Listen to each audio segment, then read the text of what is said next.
2024 లేదా 25లో డిగ్రీ లేదా బీటెక్ చదివారా? సాఫ్ట్‌వేర్ జాబ్ కోసం ఎదురు చూస్తున్నారా? అయితే కోడ్ జ్ఞాన్ 100 డేస్ కోర్సులో చేరండి. జాబ్ సాధించండి. Welcome to Suman TV. నేను మీ సుమన్ టీవీ నాగ్. రెగ్యులర్ లైఫ్‌లో మనం గనక చూస్తే వ్యవసాయదారులకు సంబంధించినటువంటి భూములుంటాయి. పక్కనే ఉండేటువంటి వాళ్ళు కొంతమంది ఏం చేస్తూ ఉంటారంటే, మా భూమిలో మీరు నడవకూడదు, ట్రాక్టర్స్ తీసుకొని వెళ్ళకూడదు అని చెప్పేసి మాట్లాడుతూ ఉంటారు. అది వ్యవసాయదారునికి సంబంధించినటువంటి విషయం. When it comes to village నుంచి, సిటీ నుంచి కనుక మనం చూసుకుంటే, మన ఇంటి చుట్టుపక్కల ఉండేటువంటి వాళ్ళే, మా ఇంటి పక్కనే ఇది నా భూమి, నువ్వు ఇందులో రావడానికి ఏ హక్కు ఉందని చెప్పేసి మాట్లాడుతూ ఉంటారు. నిజంగా వీటికి సంబంధించినటువంటి వాటిలో వాళ్ళకి చెప్పేటువంటి హక్కు ఉందా? హక్కు ఉంటే దానికి ఎలాంటి రూల్స్ అండ్ రెగ్యులేషన్స్ ఉంటాయి, చట్టం ఏం చెప్తోంది అనేది ఈ రోజు మనతో పాటు హైకోర్టు అడ్వకేట్ అలాగే రవీంద్రనాథ్ గారు ఉన్నారు. అది వారి మాట్లాడి తెలుసుకుందాం. Hello sir. అండి నాగరాజ్ గారు, మా పొలం నుంచి ఇటు ట్రాక్టర్ వెళ్ళడానికి లేదు, మనుషులు నడవడానికి లేదు, మీరు రావడానికి లేదని చెప్పేసి కంచేసేస్తూ ఉంటారు చుట్టూ. ఇంకా వెన్ ఇట్ కమ్స్ టు అంటే విలేజ్ పాయింట్లోకి వచ్చేటప్పటికి ఏమవుతుందంటే, చుట్టుపక్కల ఉండేటువంటి నైబర్సే మా ఇంటి వైపు మీరు రావడానికి లేదు, మా రోడ్డు మీదకి మీరు నడవడానికి లేదు అని చెప్పేసి మాట్లాడుతూ ఉంటారు. కొంచెం సిటీకి వద్దాము. సిటీకి వచ్చినప్పుడు ఏమవుతుందనంటే, మా అపార్ట్మెంట్ నుంచి ఈ అపార్ట్మెంట్కి మీరు నడిచే దారిలో ఇది మీకు దారి లేదు అని చెప్పేసి కొంతమంది గోడ కట్టేస్తూ ఉంటారు. కొంతమంది ఏమో ఒక వాచ్మెన్ని పెట్టేసి నడవడానికి ఏ హక్కు ఉందని చెప్పేసి బయటికి పంపించేస్తూ ఉంటారు. అంటే అలాంటివి ఎక్కువగా చూస్తూ ఉంటాం మనం. సరే, వాళ్ళకి చెప్పే హక్కు ఏ మేరకు ఉంది, దీనికి సంబంధించి చట్టాలు ఏం చెప్తున్నాయి, రూల్స్ అండ్ రెగ్యులేషన్స్ ఏమైనా ఉంటాయి వీటికి? చాలా valid and important question Nagaraj గారిది. చాలామంది సఫర్ అవుతుంటారు. చాలామంది, కొన్ని వందల మంది, ముఖ్యంగా గ్రామీణ ప్రాంతాల్లో చూస్తే ఈ సమస్య చాలా ఎక్కువగా ఉంటుంది. ముఖ్యంగా తెలంగాణలో వీటిని గట్టు పంచాయతీలు అంటారు. గట్టు పంచాయతీలు అంటే ఈ స్థలం నాది, నా స్థలం నీది అని చెప్పి మధ్యలో గట్టు ఉంటుంది. దాన్ని గట్టు పంచాయతీల నుంచి చాలా పెద్ద కోర్టుల వివాదాలు కూడా కొంటున్నాను. నా స్థలం ఒక రెండు గుంటలు లేకపోతే 2 ఇంచీలు ముందుకెళ్తే కూడా అందులో నేను నన్ను ఆక్యుపై చేశాడని చెప్పేసి ఇట్లా ఒకరి మీద ఒకరు గొడవలు పడుకుంటారు, కొట్లాడుకుంటారు, తలలో పగిలిపోయి ఒకరు కూడా మర్డర్ కేసులు కూడా అనేక ఉంటాయి కేవలం గట్టు పంచాయతీలో. ఇది కాకుండా మరొక సమస్య ఉంటుంది. గట్టు పంచాయతీలకి అందరికీ తెలుసు, కోర్టుకు వెళ్తే ఎంత కొంత సివిల్ కేసుకి వెళ్తే ఇదైపోతుంది చెప్పి. నేను మరొక సమస్య మీకు చెప్తాను. రోడ్డు ఉంటుంది, రోడ్డుకి ఎదురుకుండా కొంత ల్యాండ్ ఉంటుంది, ఎక్కడో వెనకెక్కడో పొలం ఉంటుంది ఒక ఆయనకు ఒక 2 ఎకరాలు 3 ఎకరాలు పొలం ఉంటుంది. కానీ అక్కడికి వరి నాట్లు వేయాలన్నా, లేదా వరి నాట్లు మిషన్ వెళ్ళాలన్నా, లేదా ఏం చేయాలన్నా అక్కడికి వెళ్ళాలంటే ఈ పొలం దాటే వెళ్ళాలి. అది కాలినడక మార్గంలో పెద్ద మిషన్ అయితే వెళ్ళదు, నడక మార్గం ఉంటుంది. నడక మార్గంలో వెళ్ళాలంటే నడుచుకుంటూ వెళ్ళి వరి నాట్లు వేసి వస్తారు. ఇప్పుడు వరి నాట్లు నడిచి వెళ్ళి వేసి తక్కువ, ఇప్పుడు ఖచ్చితంగా దానికి మిషన్ కావాలి. మిషన్ కావాలంటే ముందు ఉన్నవాడు పొలం నుంచి వెళ్ళాలి, ముందున్నవాడ పొలం లేదా పక్క ఉన్నవాడ పొలం నుంచి ఖచ్చితంగా దారి తీసుకోవాలి. దారి లేకపోతే ఐసోలేటెడ్గా ఒక్క ప్రాంతం ఉండిపోతుంది. చుట్టూ వేరే వాళ్ళ నైబర్స్ ల్యాండ్స్ ఉంటాయి. ఆయన సింగిల్ ల్యాండ్ మాత్రం ఎకరమో, అరెకరమో, అర్ధెకరం, ఒక గుంట కావచ్చు, ఏదైనా కావచ్చు, చుట్టూ వైపులా నైబర్స్ ఉండిపోయి కొన్ని సందర్భాల్లో బంధువులు కాని వాళ్ళు ఉంటారు, కొన్ని సందర్భాల్లో సొంత బంధువులు కూడా ఉంటారు. ఆ బంధువులు ప్లేస్ని దాటి వెళ్ళాలంటే అక్కడ కొట్లాడుకుంటారు. నాగరాజు గారు విపరీతంగా కొట్టుకుంటారు. నా స్థలం నుంచి నువ్వు వెళ్ళడానికి వీలు లేదు అని చెప్పి వాడు పహారా కాసి 4 కూలీని, అడ్డా కూలీని పెట్టి అక్కడ విపరీతంగా యాగి చేస్తున్నాడు. ఇటువంటి సందర్భాల్లో ఎలా వెళ్ళాలో తెలియదు, ఎవరిని ఆశ్రయించాలో తెలియదు, ఎవరితో మనం ఈ యొక్క ప్రాబ్లం చెప్పుకుందాం అంటే అన్నిటికీ తెలిసింది మనకు ఒకటే, పోలీస్ స్టేషన్కి వెళ్ళడం, కంప్లైంట్ చేయడం.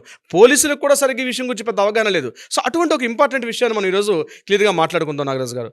ఇటువంటి విషయాల్లో అంటే ఒకరి స్థలం నుంచి మరొక స్థలానికి వెళ్ళాల్సిన తప్పనిసరి పరిస్థితుల్లో ఈ ముందున్న వ్యక్తి కానీ, పక్కన్న వ్యక్తి కానీ, వెనకున్న వ్యక్తి కానీ దారి ఇవ్వకపోతే, ఆ మధ్యలో ఉన్న వ్యక్తికి ఆ ఉన్న స్థలానికి దారి లేకపోతే మనకి చట్టాలు ఉన్నాయండి నాగరాజు గారు. తప్పనిసరిగా దీనికి ఇండియన్ ఈజ్మెంట్స్ యాక్ట్ 1886 అని చెప్పి ఒక యాక్ట్ ఉంది.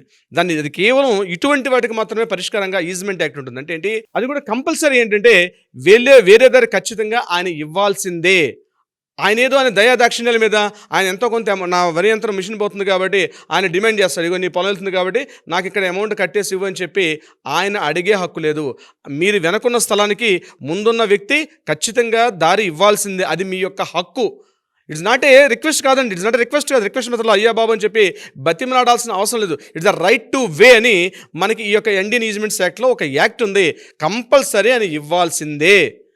That's your right. అది తెలుసుకోండి, మీ యొక్క హక్కు అది. మనకి భారత రాజ్యాంగం మనకి ఎన్నో హక్కులు కల్పిస్తుంది. ఆ హక్కు ప్రకారం ఎదురుగున్న వ్యక్తి ఖచ్చితంగా ఇవ్వాల్సిందే. అది కూడా ఆ బాట ఏదో తాత్కాలికంగా ఇస్తాను, ముందర నా పొలం ఉంది కాబట్టి నా పొలంలో ఇప్పుడు చేను నడుస్తుంది అంటే కాదు. ముందర కోర్టు ద్వారా అంటే యాక్చువల్గా కోర్టు ద్వారా వెళ్తే ఇమ్మీడియట్గా కోర్టు ఆర్డర్ పాస్ చేస్తుంది, ఆర్డర్ ప్రకారం ఇవ్వాల్సిందే. లేకపోతే ఆ ముందర యజమాని తీసుకెళ్లి జైల్లో ఆయన శిక్షించే అధికారం కూడా కోర్టు చట్టాలు ఉన్నాయి. సో మీరు రిక్వెస్ట్ చేసే మెథడ్ కాదు ఇది. పల్లెటూరులో జరిగేటువంటి, గ్రామ స్థాయిలో జరిగేటువంటి వివాదాలకు సంబంధించి. ఇక మనం పట్టణ ప్రాంతానికి వద్దాం. పట్టణాల్లో కాస్త టౌన్స్లో ఎలా ఉంటుందంటే, ముందున్న వ్యక్తి లైట్ వస్తే డ్రైనేజ్ ఉంటుంది, డ్రైనేజ్ కావచ్చు, లైట్ కావచ్చు. లైట్స్ ఎలా ఉంటాయి, ఈయన ఆ ఇంటిపై నుంచి వెళ్ళాల్సిందే కంపల్సరీ. కొన్ని సందర్భాలు ఉంటుంది, ఆ ఇంటిపై నుంచి లైట్లు వెళ్ళాలంటే ఆ లైట్ కనెక్షన్ కానీ ఒప్పుకోడైనా, ఆయన నా ఇంటి నుంచి లైట్ ఒప్పుకొని నాకు ఖచ్చితంగా నాకు ఇవ్వాల్సిందే, నాకు పేమెంట్ చేయాల్సిందే అని డిమాండ్ చేస్తాడు. అట్లా డిమాండ్ చేసే అధికారం కూడా ఆయనకి లేదు. ఎందుకంటే లైట్ అండ్ ఎయిర్ కూడా మన హక్కు. ఇది కూడా ఇండియన్ ఈజ్మెంట్స్ యాక్ట్లో క్లియర్గా చెప్తున్నారు. ఒక లైట్ కానీ ఇప్పుడు ఫర్ ఎగ్జాంపుల్ ఇక్కడికి మనం ఉన్న కూర్చున్న ప్రదేశానికి మనకి లైట్ రావాలంటే అనేక రోడ్లు దాటుకుంటూ వచ్చింది, ప్రభుత్వం ఇచ్చుకుంటూ వస్తున్నారు. ఎలా ఇచ్చుకుంటూ వస్తున్నారు అంటే అది రైట్ కాబట్టి దాన్ని తీసుకునే హక్కు ప్రభుత్వానికి ఉంది కాబట్టి వస్తుంది. అట్ ద సేమ్ టైం కేవలం ప్రభుత్వానికే కాదు, పక్కన ఉన్నటువంటి ప్రైవేటు ప్రాపర్టీ ఉన్న ఆ ప్రైవేటు ప్రాపర్టీ కొన్ని ప్రాంతాలు మనం చూస్తాం, ఇంటి ముందు కరెంట్ పోల్స్ ఉంటాయి. ఇంటి ముందు కరెంట్ పోల్స్ ఉంటాయి. ఈ కరెంట్ పోల్ నుంచి ఆ కరెంట్ పోల్ కాదు, ప్రభుత్వం రోడ్డు అని కాదు. అక్కడ ఏం చేస్తారు, ఈ ఇంటి నుంచి నా ఇంటి నుంచి కరెంట్ వెళ్ళకూడదు. ఒకవేళ ఇంటి బ్యాక్ సైడ్ నుంచి వెళ్ళాల్సిన అవసరం వస్తే కూడా తప్పనిసరిగా దారి ఇవ్వాల్సిందే.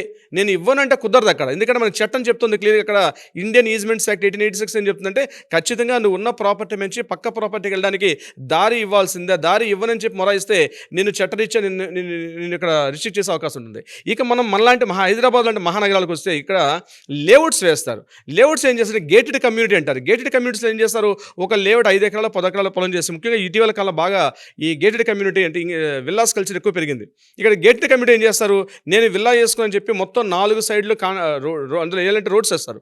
రోడ్స్ అన్నీ అయిపోయిన తర్వాత 4 సైడ్స్ కూడా మొత్తం కాంపౌండ్ వాళ్ళు కడతారు. అంటే ఎలా చెప్తారు, లేఅవుట్ వేసేటప్పుడు కూడా మా వెంచర్లో underground drainage, electrification, street lights, pathways, avenue plantation, overhead tank, total site compound walls, ఇలా ఇవన్నీ చెప్తారు ఒక ఎమ్యూనిటీస్ అని చెప్పేటప్పుడు.